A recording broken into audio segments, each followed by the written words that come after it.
This video is on how to create an escrow at Limestone Investments. It is a minimum requirement as an agent to open escrow to put this information in so that the broker can maintain status of escrows. In order to create an escrow, it's very simple. You just go to the home page and then on the login on the agent submenu here. Of course, you'll be given a username and password. And once you have logged in, you're going to see a panel here that shows each agent lead status and escrow status. It is not a requirement for you to use our lead management system, but it is very handy if you have clients that have multiple escrows. To create an escrow, you can simply hit the button here called Create Escrow. And it's a good idea to have your MLS page printed out prior to this screen, but it's very simple. Of course, your name, you're the agent. The close of escrow date. The database is very sensitive to date, so be certain to put a date that is a date format. If you put a different date format or just letters or something unique that's odd, it will kick back or get an error message. You enter your MLS number. If you have a new build or a property that is going in escrow that does not have an MLS number, you can put a sequence of zeros or ones or what have you so that it tells us that it's not related to the MLS. Here's your purchase price. And then your zip code. The zip code performs a lot of functions internally, so it's very important that your zip code be accurate. This is your buyer name. What you might want to do is have the buyer's name exactly matching the buyers in your leads table, because then it will show up when you pull up your buyer. All your escrows will show up that are tied to that buyer.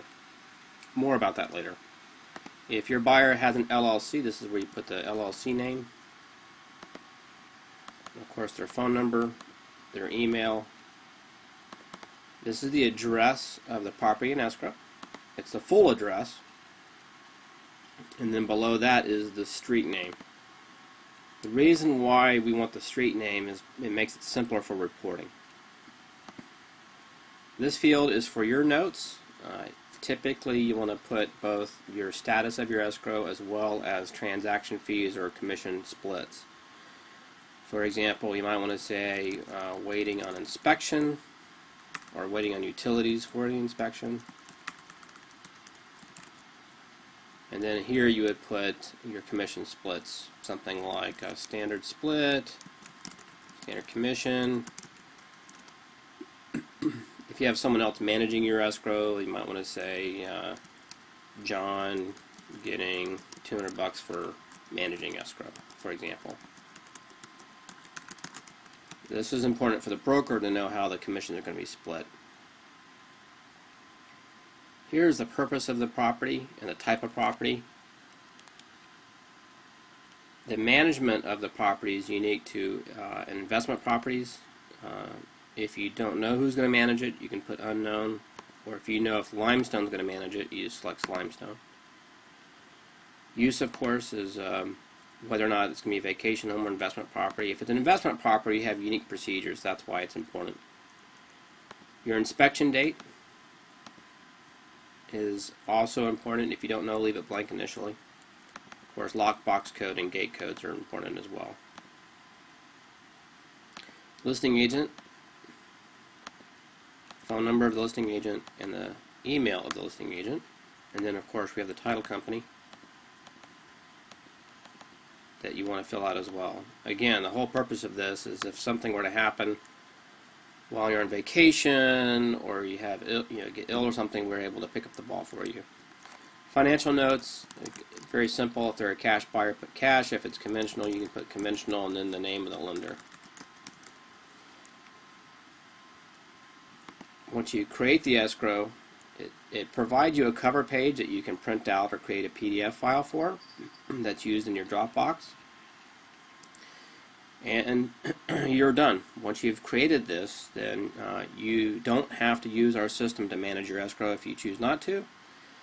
However, if you decide to use our system to manage your escrow, stay tuned. This is how it works. You're just going to modify or work on the checklist.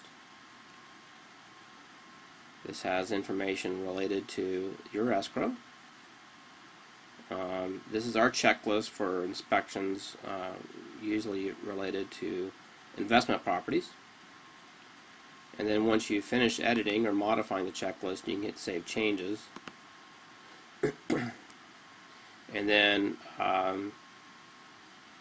once it's saved, then you can go back to your status page, and it will show you the status of all these escrows. And you can filter escrows by agent and so on. That's how you create an escrow. Piece of cake.